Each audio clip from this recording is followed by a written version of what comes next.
Wait, what? My car's a total? How did that happen?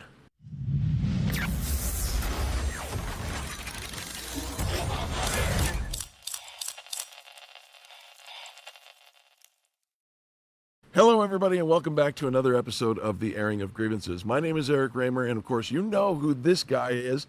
That's Robert Grieve. We're broadcasting from Englewood, Colorado at Nylunds Collision Center. And Rob, happy Saturday, man. Happy Saturday to you, my dear friend. So great to be with you today. Yeah, Let's do it. It's good. Hey, listen, Rob, there's something going on in the industry, and we're seeing a lot of cars getting totaled, and some might surprise you, or at least they're surprising the people who own the cars. Yeah, and us as well. Yeah, so let's start by asking this. We see that a lot of cars are being totaled.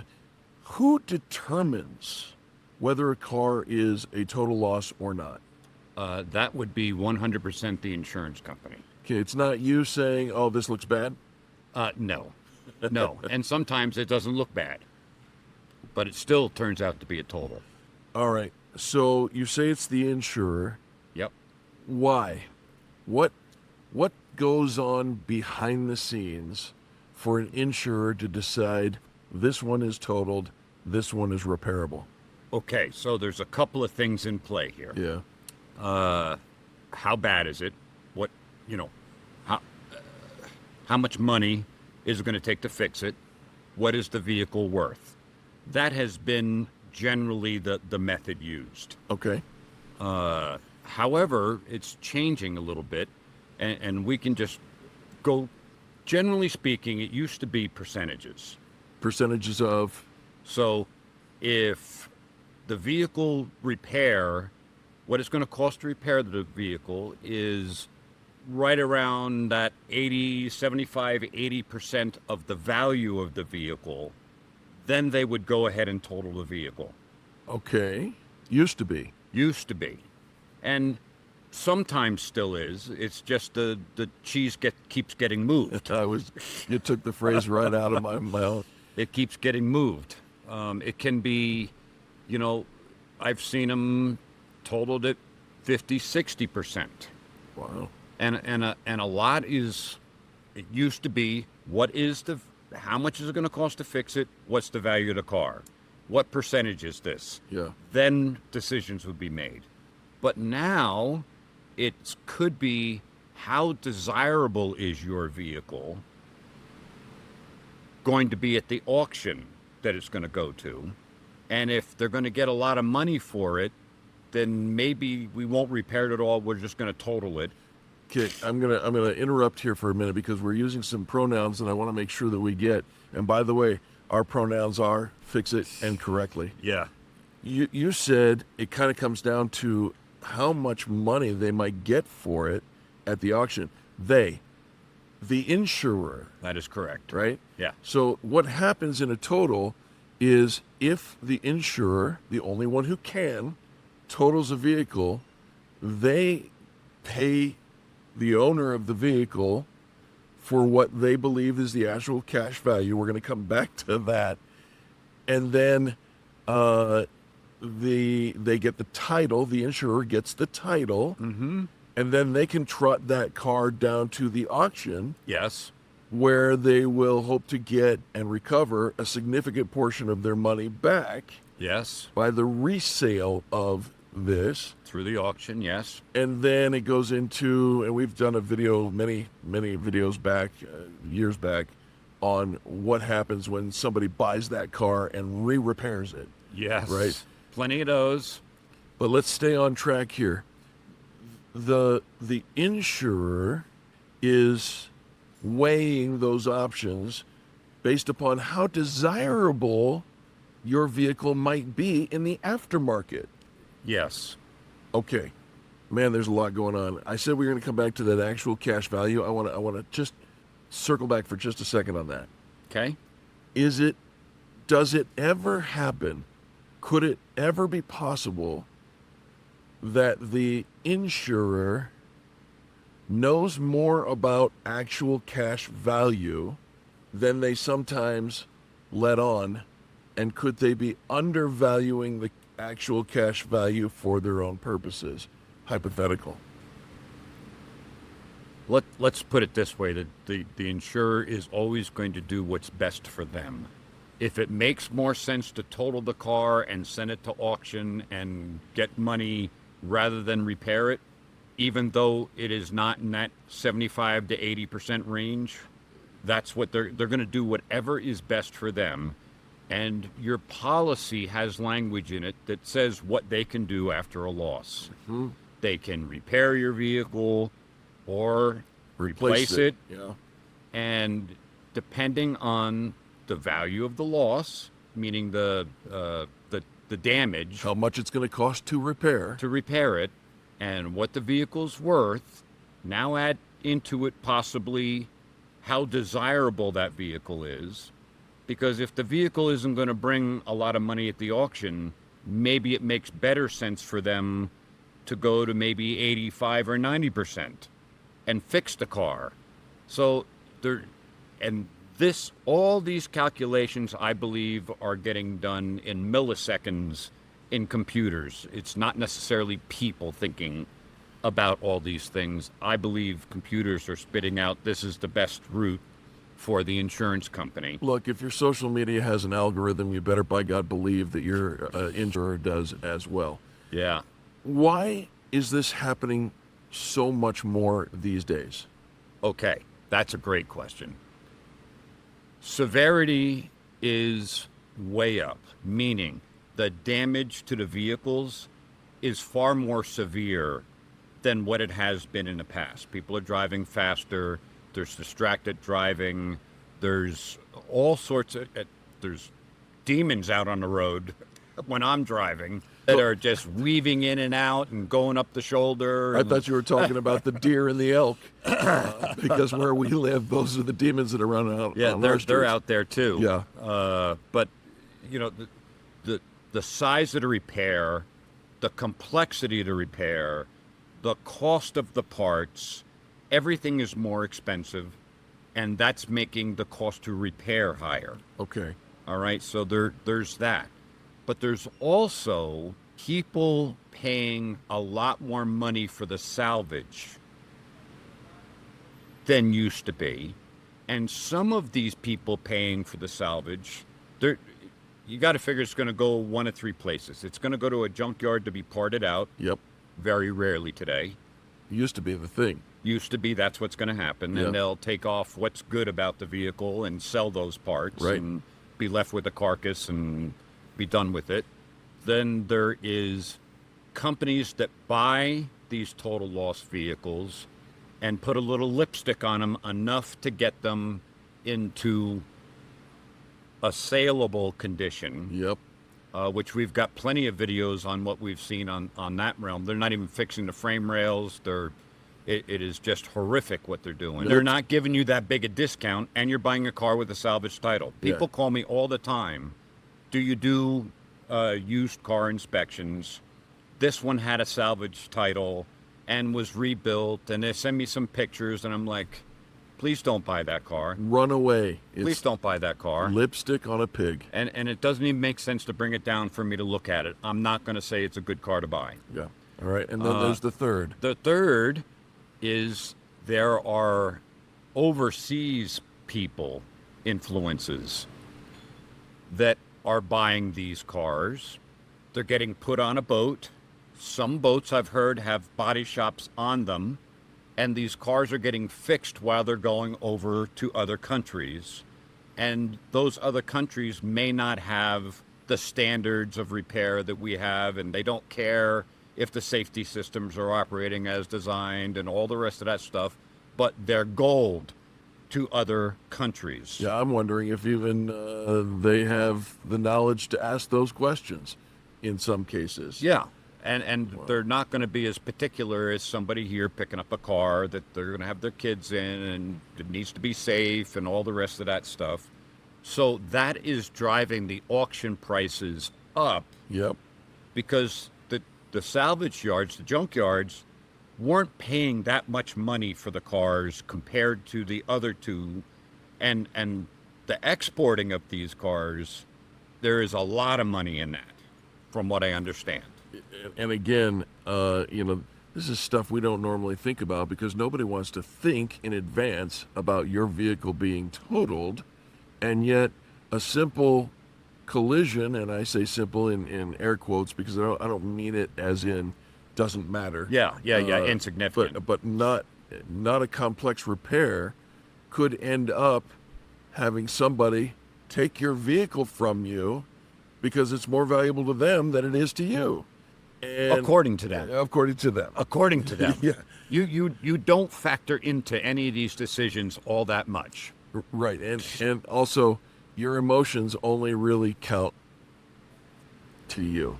Yes. And we know that we can be emotionally attached to our vehicles. Yes. Ask me about my black on black Dodge Charger, right? Yeah. And how about you get whacked in the door and they know that somebody else is going to be excited about that car and they're just going to throw a used door on it and paint it black and sell it for all the money, and you don't have a car anymore and have to go find one. Right. All right. Man, let's talk about the role of the state. Okay. Where do they fall into? Because I think I understood that some states have different margins. Yes. For what the insurers are allowed to deem a total loss.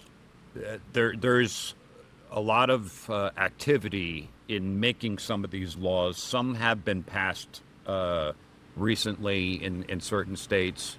And yeah, it's a... so here in Colorado, there's 100% threshold, meaning you can't go over 100% of the value. If the damage is over 100%, it's an automatic total. It's an automatic total. Got it. So they could take it all the way up. An insurer could take the repairs all the way up to 99% of the value of the vehicle. Some insurers, they're not so good, do that. But that's happening less and less because the auction is paying more and more. Yeah. So there's no rules as far as that goes. There are some states that have different thresholds. Maybe it's 80% or maybe it's 90%. Yeah. So that we're going to call that the ceiling, the most. Okay. Right? Yep.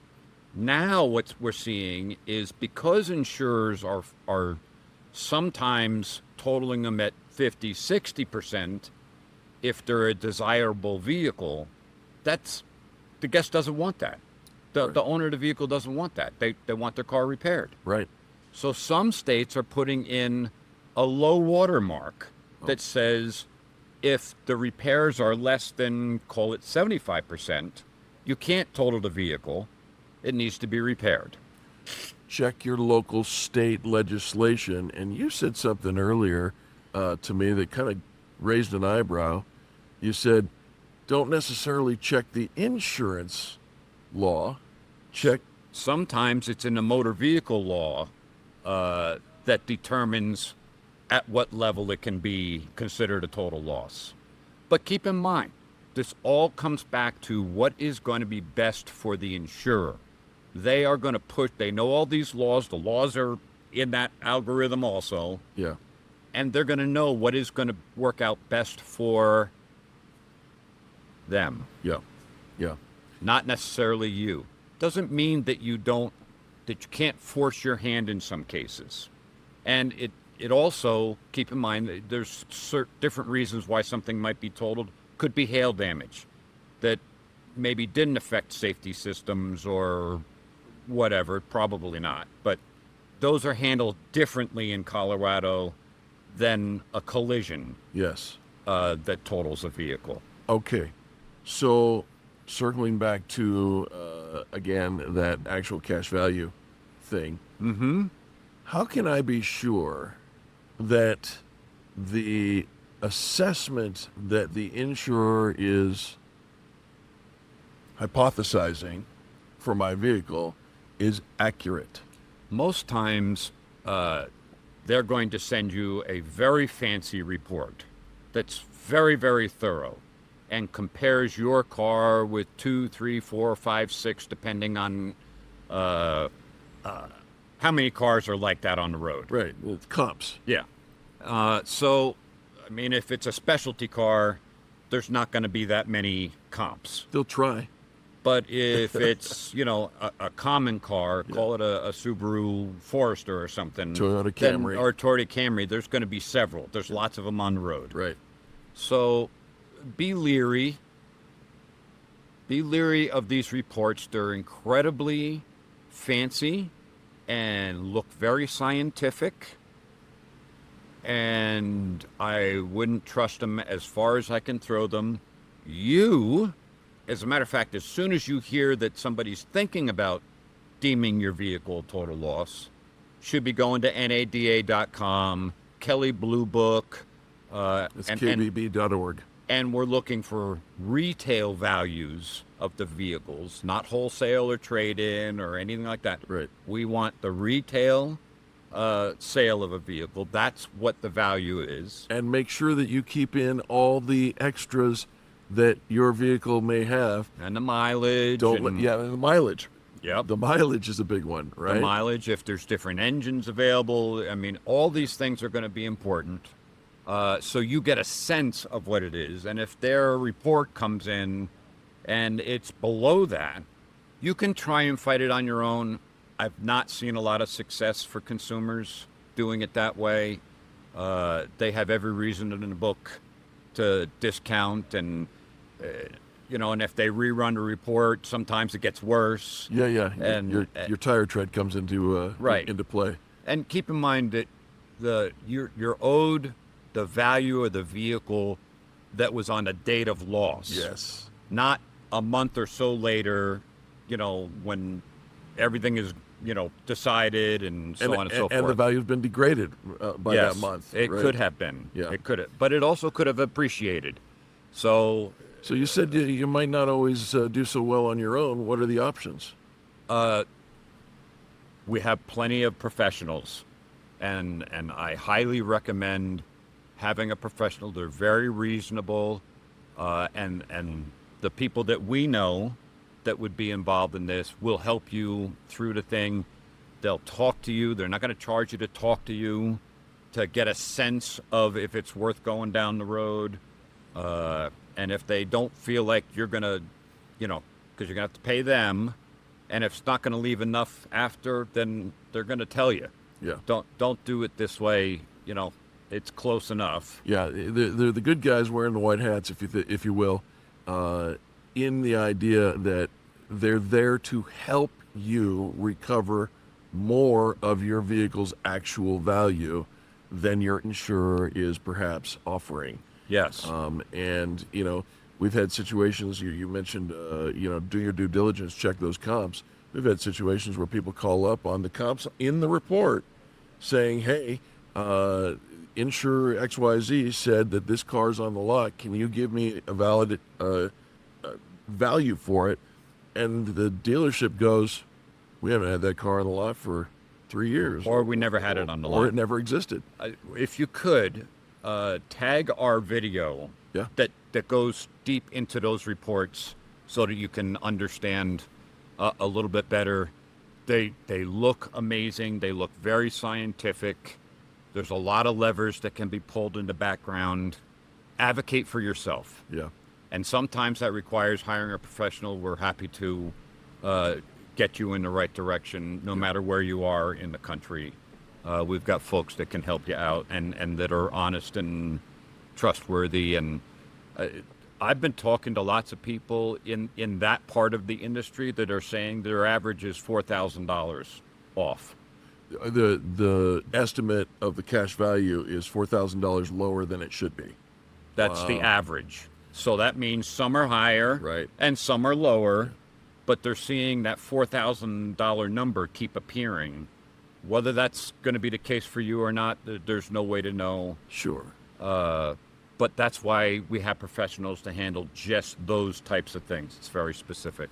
Well, and there you have it, folks. The fact of the matter is that insurers are pulling the trigger on total losses at a higher rate than they used to, and you could be affected. So consider this your preemptive warning to educate yourself If you ever need help, give us a call. Here's a phone number, and we'll point you in the right direction with somebody who can assist you in finding out whether or not that's a fair and valid valuation for your vehicle. Yep.